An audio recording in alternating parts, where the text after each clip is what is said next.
जय हिंद दोस्तों, स्वागत है आपका आपके अपने यूट्यूब चैनल चुन्नू जी के सेंटर पर। मैं राकेश कुमार राय और चुन्ना आपके लिए लेकर आया हूं एसएससी मल्टीटास्किंग स्टाफ सीबीटी परीक्षा 19/8/2019 के द्वितीय पाली में पूछे गए जनरल इंग्लिश के क्वेश्चन पेपर को। तो पहला सवाल आप देख सकते हैं कि select the most appropriate antonym of the given word, यानी आपको उचित एंटोनिम बताना है। ठीक है, एंटोनिम मतलब क्या होता है? उल्टे शब्द। ट्रीचेरस का एंटोनिम क्या होगा? ट्रीचोरस का। देखिए इसका एंटोनिम क्या होगा, इसका सिनोनिम और एंटोनिम मैं दोनों कराऊंगा आपको। तो देखिए इसका मीनिंग जो होता है वो होता है दगाबाज या धोखेबाज।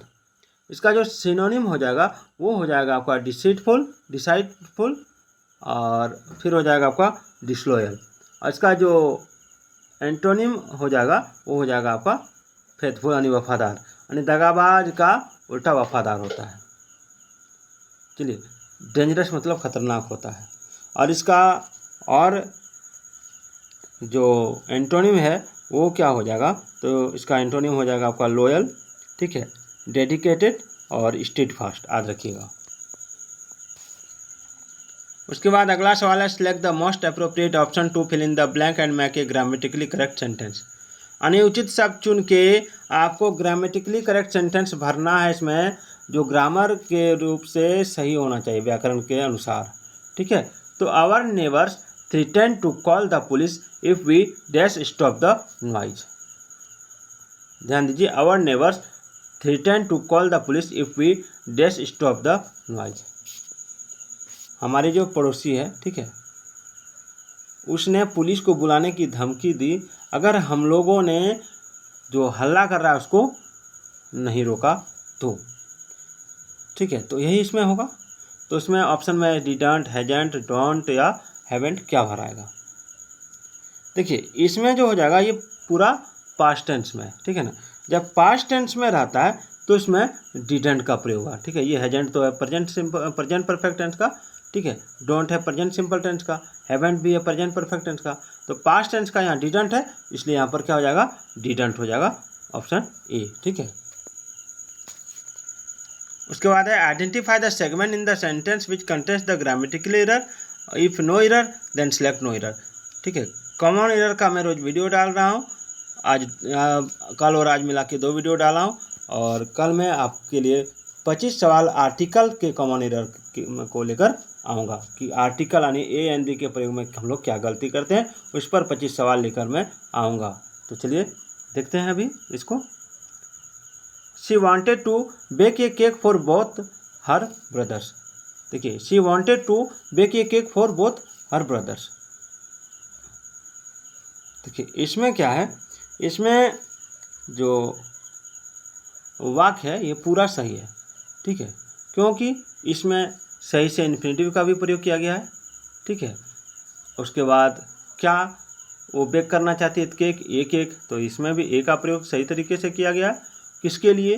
तो बोथ हर ब्रदर्स, ठीक है, यानी अपने दोनों भाइयों के लिए। ठीक है, तो इसमें सही यूज किया गया, इसलिए नो एरर हो जाएगा। उसके बाद question number 4 to 8, in the following passage some words have been deleted, fill in the blanks with the help of the alternative given, select the most appropriate option for each blank. देखिए question number 4 से 8 तक एक passage दिया हुआ है, उस passage के अनुसार, ठीक है, उस पैसेज के भाव के अनुसार उसमें कुछ वर्ड छूट गया है, उसको आपको ऑप्शन से सिलेक्ट करना है। तो मैं आपको बताते चलूँ, ये century ago the process of choosing a career was a dash. देखिए इसमें क्या है? Matter than it is today. आप ऑप्शन देख सकते हैं, सिंपलेस्ट, मोर सिंपलर, सिंपल या सिंपलर। देखिए इसमें क्या लिखा है, एक century ago the process of choosing a career was a dash, यहाँ पर देन का प्रयोग है, कंपैरेटिव डिग्री का प्रयोग किया गया है ना। जब कंपैरेटिव डिग्री का प्रयोग किया जाएगा तो उसमें क्या होगा? तो इसमें हो जाएगा आपका सिंपलर, ऑप्शन डी। ठीक है, याद रखिएगा। उसके बाद है ये boy often dash in his father's footsteps. ये boy often in his father's footstep, एक बच्चा जो है, एक लड़का जो है अपने पिता के कदमों पर चलने का कोशिश करता है। तो इसमें 5 नंबर में ऑप्शन क्या है, चोज, फॉलोड, चेज्ड, वर्क। देखिए जब पिता के नक्शे कदम पर चलेंगे तो उसमें फॉलो का प्रयोग करना है। मैं आपके नक्शे कदम पर चल रहा हूँ तो आई एम फॉलोइंग यू या आई फॉलो यू, ठीक है। तो उसी तरह से इसमें फॉलो हो जाएगा, फॉलोड। छठा है, ये girl learned dash household skills that helped her to dash a good wife and mother.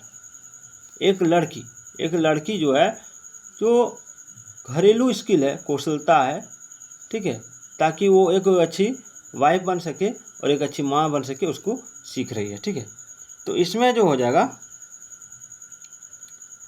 House, हाँ इसमें हाउस होल्ड स्किल्स है, ठीक है, जो प्लूरल है, इसलिए खाली स्थान पर इसमें क्या लगेगा इसको पहले देखते हैं। छठा नंबर में क्या दिया इसको यहाँ देख लेते हैं।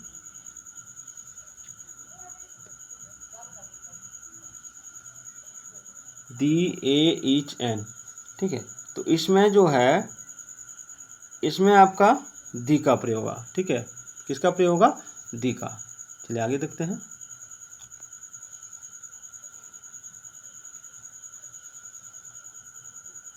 सात नंबर में क्या हो जाएगा, तो her to become a good wife हो जाएगा। देखिए इसमें जो है बिकम का प्रयोग होगा, क्योंकि जो इन्फिनेटिव है, ठीक है, इन्फिनेटिव में हमेशा टू लगा रहता है, ठीक है। तो यहाँ पर टू लगेगा, याद रखिएगा। तो टू बिकम हो जाएगा। ऑप्शन में बिकम दिया, बिकमिंग दिया, बिकम्स दिया है, ठीक है, टू बिकम दिया तो इसमें बिकम ही होगा। उसके बाद nowadays dash people grow up in a much free society where they enjoy unlimited career opportunities. आजकल जो है, ठीक है ना, तो इसमें ऑप्शन में क्या दिया है मैं आपको बताते चलूँ, यानी दिखा देता हूँ ऑप्शन में क्या दिया है। ओल्ड, सेंसिबल, यंग, मैच्योर, ये ऑप्शन में दिया, ठीक है। अब इसको हम लोग बनाते हैं। Nowadays dash people grow up in a much free society where they enjoy unlimited career opportunities। तो इसमें जो हो जाएगा अंग हो जाएगा, ठीक है, अंग हो जाएगा। क्या हो जाएगा, अंग, इसको याद रखिएगा, ठीक है। चलिए अगला सवाल देखते हैं। थोड़ा सा कूद जा रहा है, क्या है कूद रहा है बाबू, इधर आ जाओ। 9 नंबर सवाल। 9 नंबर सवाल है कि select the most appropriate word to fill in the blank and make a meaningful sentence. जो उचित वर्ड है, ठीक है, इसमें से आपको चुन के खाली स्थान को भरना है। लिखा he had his on line of thinking and would define his views with. तो कन्वर्जन, कन्विक्शन, कन्वर्सेशन या कन्वेंशन क्या होगा। देखिए इसमें क्या कह रहा है पहले समझिए कि he had his on line of thinking and would defend his views with. अपने विचार को जो पूर्ण विश्वास या अवस्था से डिफेंड करना अथवा बचाना होता है, ठीक है। तो इसको जो इसका जो इंग्लिश हो जाएगा वो हो जाएगा कन्विक्शन। क्या हो जाएगा, कन्विक्शन, ठीक है। चलिए आगे बढ़ते हैं। Select the most appropriate synonym of the given word. आपको उचित सिनोनिम बताना है। एंथोलॉजी का सिनोनिम क्या होता है, पहले एंथोलॉजी का मीनिंग जानिए। एंथोलॉजी मतलब होता है संकलन, ठीक है, संकलन। और सिनोनिम्स जो होता है इसका सिनोनिम क्या हो जाएगा, इसमें कलेक्शन हो जाएगा, ठीक है। संकलन, कलेक्शन, ये आपका जो है एक ही टाइप का वर्ड है, ठीक है।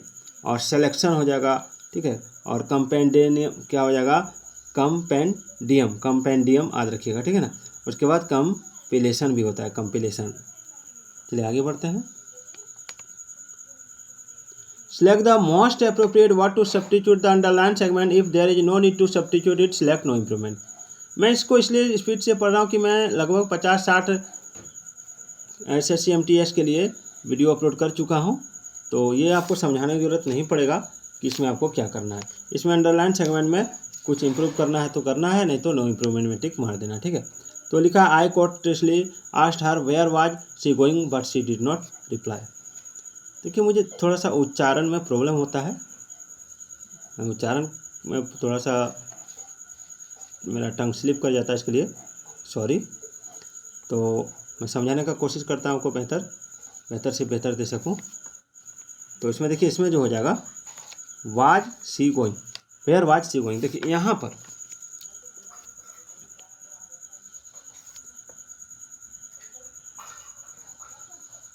इसको थोड़ा आगे कर लेता हूँ। हाँ, यहाँ पर जो है ना दिया गया जो प्रश्न है, ठीक है ना, इसका अंडरलाइन भाग इंट्रोगेटिव फॉर्म में है, जबकि वाक्य के अंत में फुल स्टॉप होने के कारण से एसेटिव फॉर्म में रखना चाहिए। फुल स्टॉप है और ये जो है ये आपका इंट्रोगेटिव में है, क्योंकि इंट्रोगेटिव का होता है आपका was plus subject plus verb, ठीक है। ये जो है इसमें जिस तरह का ये सेंटेंस है उस तरह के हिसाब से मैं आपको स्ट्रक्चर बता रहा हूँ। ये आपका इंट्रोगेटिव फॉर्म में आ रहा है और यहाँ पर फुल स्टॉप दिया, ठीक है। यहाँ पर क्या दिया, यहाँ पर दिया फुल स्टॉप। जब फुल स्टॉप दिया तो क्या हो जाएगा, तो इसमें जो हो जाएगा यहाँ पर ये गलत हो जाएगा, शी वाज गोइंग होना चाहिए। यहाँ पर शी वाज गोइंग, यहाँ पर हो जाएगा शी वाज गोइंग, ठीक है।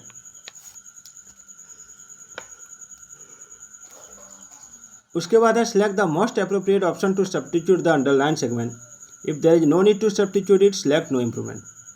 देखिए अंडरलाइन सेगमेंट में अगर आपको लग रहा है कि कुछ इम्प्रूवमेंट करना है तो इम्प्रूवमेंट कीजिए, नहीं तो सीधे नो इम्प्रूवमेंट में टिक मार दीजिए। सवाल है emperor Ashoka have conquered Kalinga before he embraced Buddhism. ठीक है, जब उसने बौद्ध धर्म को नहीं अपनाया था उससे पहले ही इसने कलिंगा को, राजा अशोक ने कलिंगा, सम्राट अशोक ने कलिंगा को जीत लिया था। तो यहाँ पर हैव कॉन्क्वर्ड लिखा है, तो हैव कॉन्क्वर्ड नहीं होता है, हमेशा याद रखिए। क्यों नहीं होता है, क्योंकि यहाँ पर एक सिंगल नेम है और सिंगल नाम के साथ हम हैज का प्रयोग नहीं कर सकते। इसमें किसका प्रयोग होता, देखिए इसमें जो प्रयोग हो जाएगा वो किसका होगा, तो यहाँ प्रयोग हो जाएगा आपका हैड कॉन्क्वायर्ड। ठीक है, जो दिया गया प्रश्न टेंस के नियम पर आधारित है, तो यहाँ ध्यान रखने की बात है कि subject plus had plus verb 3 plus before plus subject plus verb 2। आप बोलिएगा आप कैसे जान गए कि हैड लगेगा, क्योंकि यहाँ पर आपका वर्ब 2 है। जब वर्ब 2 दिया हुआ है तो ये जब पास्ट टेंस यानी सिंपल पास्ट टेंस दिया हुआ है तो ये आपका प्रेजेंट परफेक्ट टेंस नहीं होगा, ये हो जाएगा पास्ट परफेक्ट टेंस। ठीक है, इसलिए हैड कॉन्क्वर्ड हो जाएगा। चलिए आगे देखते हैं। Select the most appropriate meaning of the given idiom. ये जो इडियम है इसका मीनिंग बताना है, गेट द बॉल रोलिंग। मैं सबसे पहले इसका हिंदी बताता हूँ आपको। गेट द बॉल रोलिंग का मतलब होता है शुरुआत करना, तो इसका क्या हो जाएगा, शुरुआत करना यानी स्टार्ट करना, है ना। तो ऑप्शन में क्या दिया देखते हैं।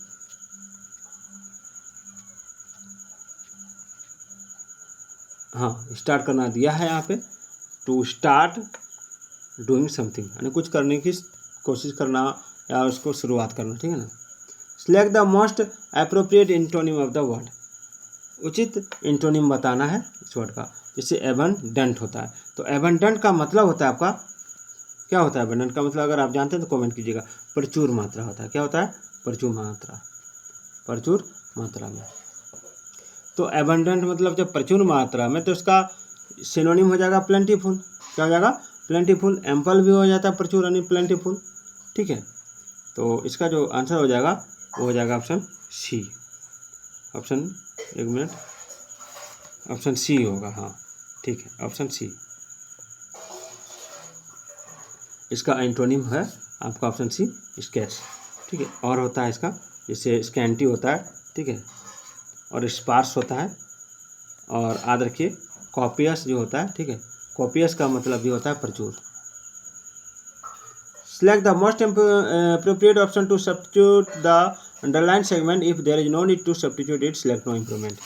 आपको नो इम्प्रूवमेंट वाला क्वेश्चन दिया हुआ है। यहाँ पर अगर लग रहा है कि कुछ सब्स्टिट्यूशन यानी सुधार की ज़रूरत है, प्रतिस्थापित करना जरूरी है, तो कीजिए, न तो नो इम्प्रूवमेंट में टिक मार दीजिए।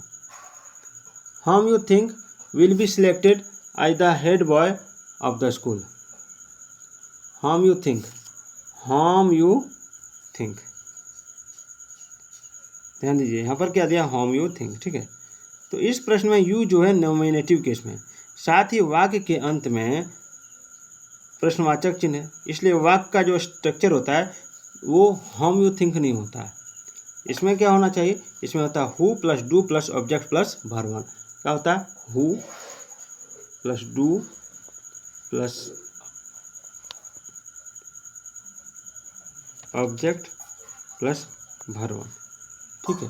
तो इसमें जो हो जाएगा वो हो जाएगा आपका option B, who do you think, who do you think, ठीक है। Select the correctly spelled word, जो स्पेलिंग सही है उसको आपको चुनना है, बताना है। जैसे इसमें स्पेलिंग सही किसका है, इसमें दिया है पॉसिबिलिटी, ठीक है। पॉसिबिलिटी का यहाँ स्पेलिंग गलत है। पॉसिबिलिटी में जो है डबल एस लगता है, ठीक है। POSSIBILITY होता है पॉसिबिलिटी, ठीक है। उसके बाद है पोम्पस, तो पोम्पस का जो स्पेलिंग है ये गलत है, ठीक है। यहाँ पर ओ होता तब एस होता, ठीक है। उसके बाद है आपका पोटेंशियल, इसका स्पेलिंग देखिए, यहाँ पे भी स्पेलिंग गलत है। पोटेंशियल में ए की जगह ई होता। उसके बाद है पोजे, ये स्पेलिंग सही है, ठीक है, ये स्पेलिंग सही है। Select of most appropriate word for the given group of words, ठीक है।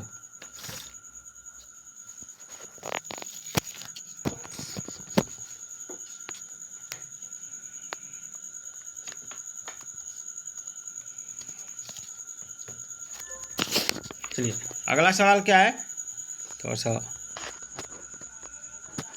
Select of most appropriate word for the given group of words, आपको उचित वर्ड चुनना है, बताना है, ठीक है। जैसे select of most appropriate word for the given group of words, तो ये person who is recovering after an illness और मेडिकल ट्रीटमेंट, तो उसको क्या कहते हैं। देखिए इसमें जो हो जाएगा वो हो जाएगा आपका ऑप्शन बी, कन्वेलसेंट। कन्वेलसेंट याद रखिएगा, कन्वेलसेंट का मतलब होता है बीमारी के उपरांत स्वास्थ्य लाभ करने वाला, और सेंसाइल का मतलब होता है बूढ़ा, और अल्ट्रस्ट का मतलब होता है परोपकारी, याद रखिएगा।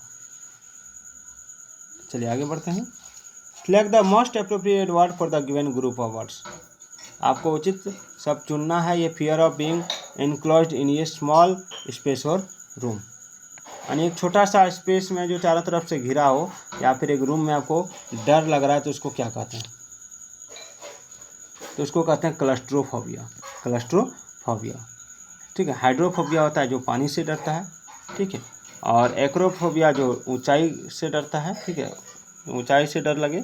और एरोफोबिया जो हवा से डर लगे।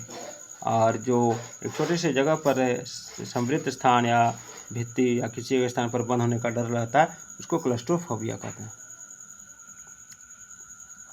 Identify the segment in the sentence which contains the grammatical error, यानी ग्रामेटिकल एरर वाला सवाल आपको पूछा गया है।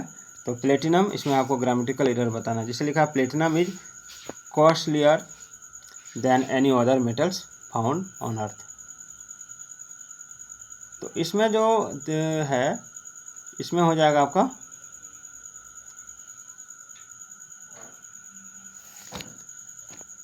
ऑप्शन डी, ये गलत है, एनी अदर मेटल्स, ठीक है। यहाँ पर एनी अदर मेटल्स नहीं होता, ठीक है। यहाँ पर जो संबंध है वो एडजेक्टिव के साथ नाउन से भी है, क्योंकि एनी अदर के बाद आने वाला नाउन हमेशा सिंगुलर होता है, किंतु यहाँ पर प्लूरल लगा हुआ है, ठीक है, याद रखिएगा। जब यहाँ पर प्लूरल लगा रहेगा तो एनी अदर नहीं होगा। एनी अदर अगर आप लगाते हैं तो आपको प्लूरल का प्रयोग करना होगा, याद रखिएगा। सॉरी, सिंगुलर का प्रयोग करना, किसका प्रयोग करना होगा, सिंगुलर का।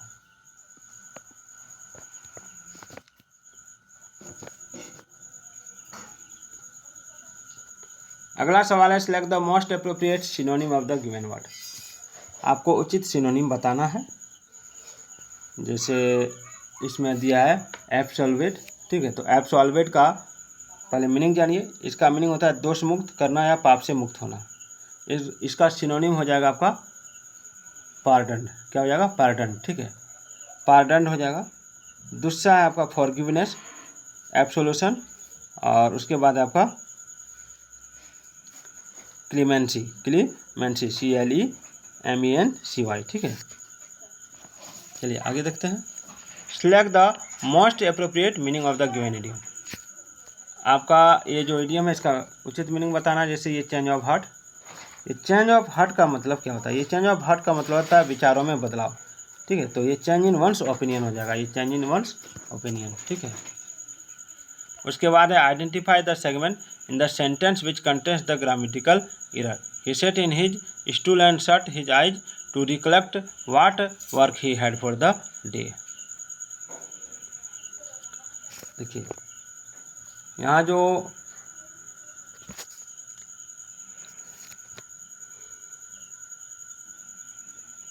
गलती हो प्रीपोजिशन से संबंधित गलती है।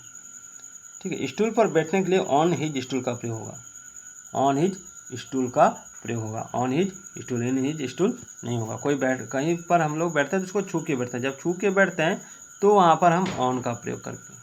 ठीक है, यानी हमारा शरीर से टच होता है, इसलिए मैंने बोला कि छू के बैठते हैं।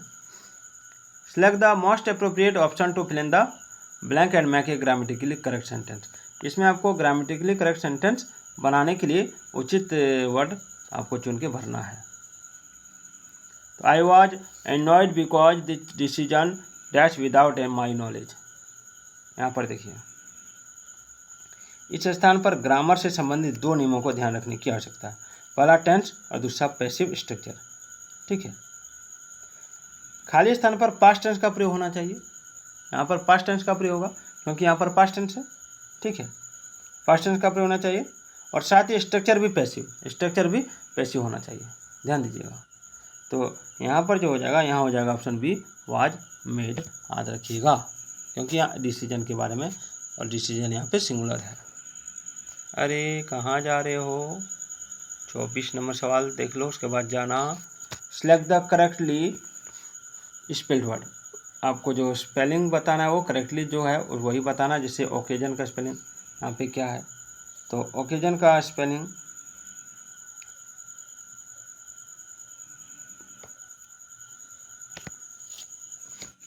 OCCASSION दिया हुआ है, तो यहाँ पर ये गलत है, डबल एस यहाँ पे नहीं होगा। ठीक है, यहाँ पे डबल एस नहीं होगा। फिर दिया है ओमनीजन, यहाँ पर ओमनीजन का स्पेलिंग जो है, ठीक है, ये गलत है। क्या गलत है, ओमीजन है, सॉरी ओमीजन। ओमीजन का स्पेलिंग में क्या गलती है कि यहाँ पर डबल एम का प्रयोग नहीं होता, ओ होता, डबल एम का प्रयोग नहीं होता। उसके बाद ऑक्यूरेंस का स्पेलिंग यहाँ सही है और ऑक्यूपेशन का स्पेलिंग यहाँ गलत है। ऑक्यूपेशन में यहाँ PATION होता है। ठीक है, PATION, याद रखिएगा। अगला है select the most appropriate word to fill in the blank and make a meaningful sentence. आपको उचित वर्ड चुनना है और मीनिंगफुल सेंटेंस बताना है। ये रहा आपका आज का HW। तो फिर मिलते हैं अगले वीडियो में, तब तक के लिए जय हिंद, जय भारत।